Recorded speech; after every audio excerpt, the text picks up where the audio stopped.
Muito bom dia, meu nome é Demir Guiar, eu sou advogado e pastor do Ministério Voz do que Clama no Deserto. Eu me encontro aqui com a Bíblia aberta no Evangelho de Mateus, no capítulo 27, do versículo 15 ao 21, onde encontra registrado o momento em que o governador manda consultar a vontade do povo sobre quem que ele queria que soltasse, se Barrabás ou Jesus. Né? E nessa passagem, depois você lê com mais critério aí na sua casa, a gente vislumbra três tipos de atores nessa passagem que muito assemelha a nossa situação atual agora, véspera aí do segundo turno da eleição para presidente. Aqui nessa passagem eu identifico a presença do Estado, o povo, né, o eleitorado e os formadores de opinião. Né? Então, enquanto figura do Estado, eu identifico aqui na própria pessoa do governador, que ele manda então, através de um tipo de plebiscito, consultar a vontade popular sobre quem ele queria que fosse solto, Barrabás ou Jesus, né? Nós sabemos quem era Jesus e Barrabás era uma pessoa que estava presa, inclusive acusada até de homicídio, né? De um ladrão, de um homicida, etc e tal. Então o governador, ele manda consultar a vontade do povo, que é um tipo exatamente de um plebiscito. Né? E as eleições agora, ela também tem um caráter plebiscitário, porque o povo vai estar dizendo se concorda ou não com determinada ideologia, com determinado plano de governo, né? Que nos é apresentado pelos dois eleitores agora remanescentes do segundo turno, ok? Então, como representante aqui da figura do Estado, eu identifico o próprio governador. Agora, o povo é exatamente o povo, né? Os eleitores, né? Então, as eleições, ela consulta a vontade do povo para que o povo possa manifestá-la, exteriorizá-la, num sentido ou no outro, que o povo venha dizer, por exemplo, a quem que eles querem que esteja aí, né, no governo do nosso país, na administração do nosso país, não é?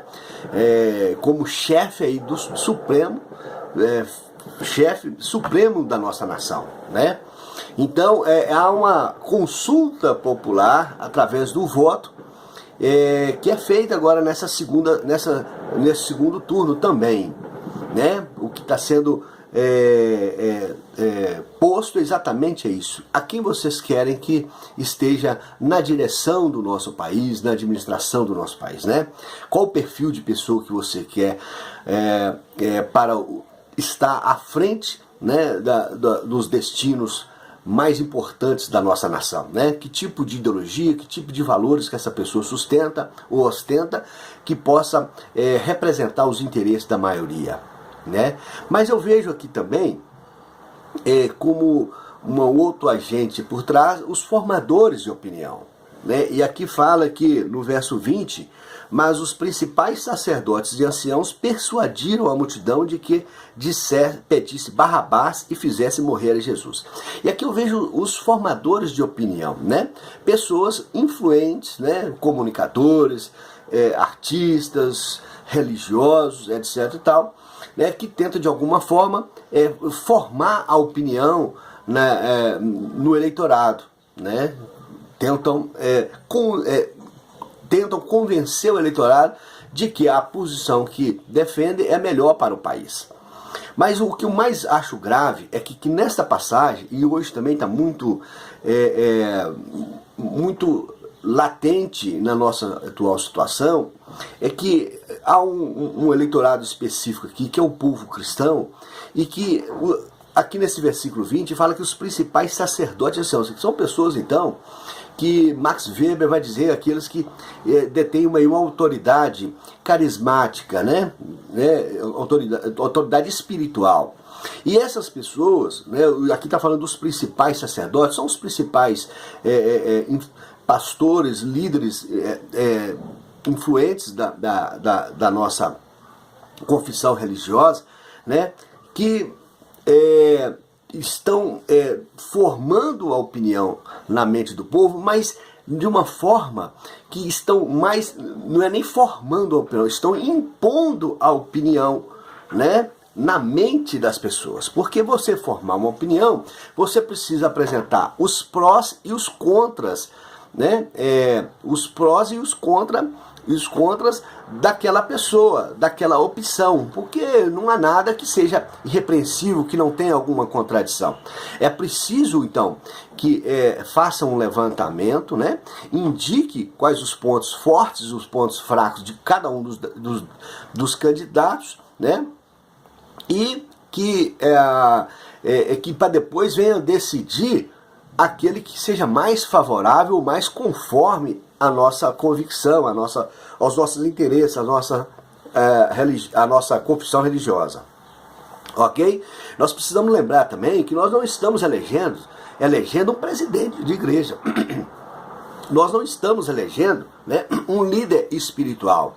Nós estamos elegendo uma pessoa que, por força, né, da legislação e da Constituição, mesmo que eleito por um determinado grupo, vai administrar e vai governar em favor de todos, até daqueles que não o elegeram e até daqueles que o rejeitam, que não gostam dele.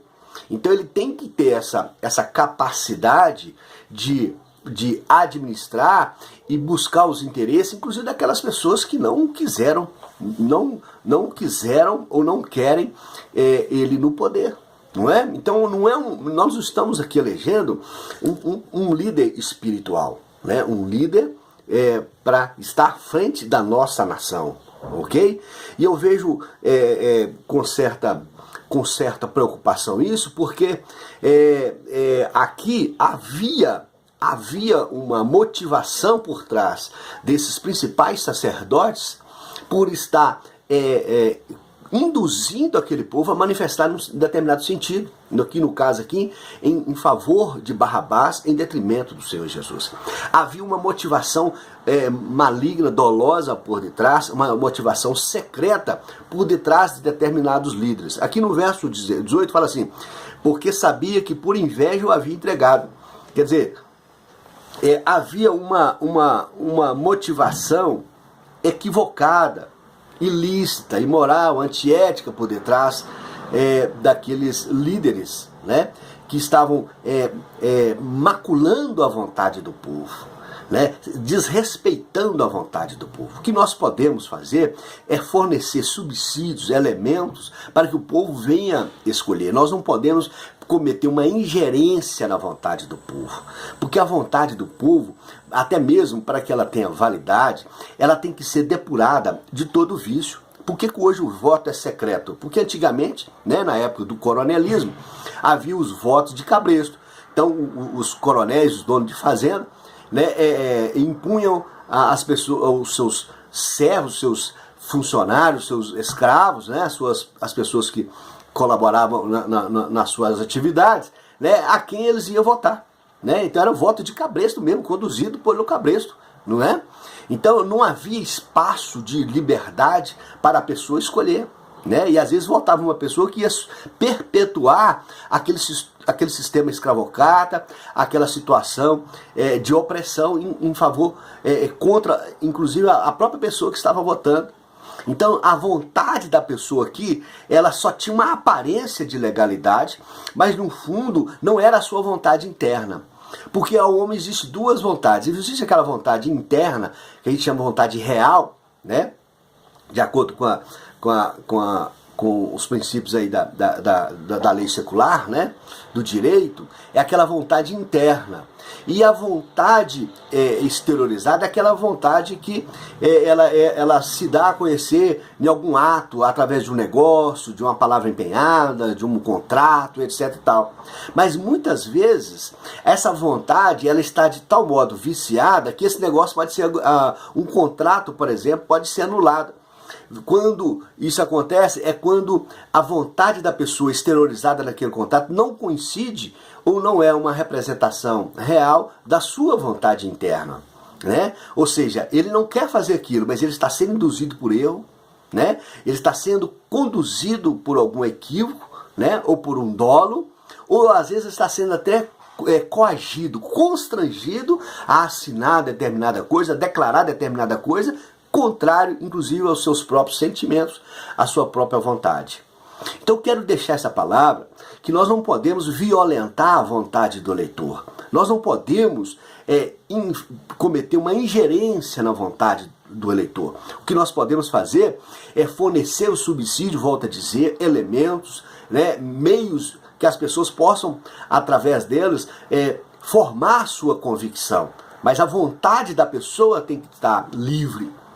Não é? Então eu vejo um desserviço à democracia e ao crescimento até espiritual e intelectual do eleitorado por parte de alguma meia dúzia de principais líderes, sacerdotes, né, que muitas vezes associam o voto num determinado candidato com o estado do crente. Como se votar, por exemplo, no Haddad, né, a pessoa não seria crente verdadeiramente, porque defende algumas bandeiras que conflitam com a nossa palavra. Tá certo? Mas esquece de dizer também que o Bolsonaro defende alguma bandeira que conflita com a nossa fé religiosa também. E daí? Não é? Como é que a gente fica? Se abstém de votar? Inclusive, eu vejo uma injustiça tremenda que fizeram com a nossa irmã Marina Silva, dizendo que ela era abortista, simplesmente pelo fato de talvez ela dizer que levaria esse tema à consulta popular, assim como o governador fez. Olha, eu vou transferir a responsabilidade para o povo. Ela seria abortista se no dia de um plebiscito ela votasse a favor do aborto. Aí sim você poderia dizer que ela é abortista. Né? Ciro Gomes, ele era uma pessoa que tem uma convicção nesse sentido, pró-aborto. Mas ele levaria essa possibilidade, essa política, né, para ser discutida através de um plebiscito, para ver o que o povo ia manifestar. Eu, por exemplo, se houvesse um plebiscito nesse sentido, eu votaria contra. Ok? Eu quero deixar essa palavra para você, que nós viemos respeitar a vontade do eleitorado, mesmo porque a vontade, para que tenha validade jurídica e até espiritual, digamos assim, ela tem que ser livre, depurada de qualquer vício, de qualquer dolo, de qualquer coação, constrangimento e etc. Ok? Eu te abençoo com essa palavra, que no segundo turno você venha votar segundo as suas íntimas convicções e não se deixe conduzir por nenhum cabresto, por nenhum constrangimento de quem quer que seja, ainda que seja uma autoridade carismática ou tradicional, em nome de Jesus. Eu te abençoo. Meu nome é Ademir Guiar. Fica com Deus. Se você gostou, compartilhe esse link. E olha, e não se esqueça, só o Espírito Santo de Deus pode conduzir o homem no caminho de toda a verdade e não apenas a um aspecto desta mesma verdade. Fica com Deus e até a próxima.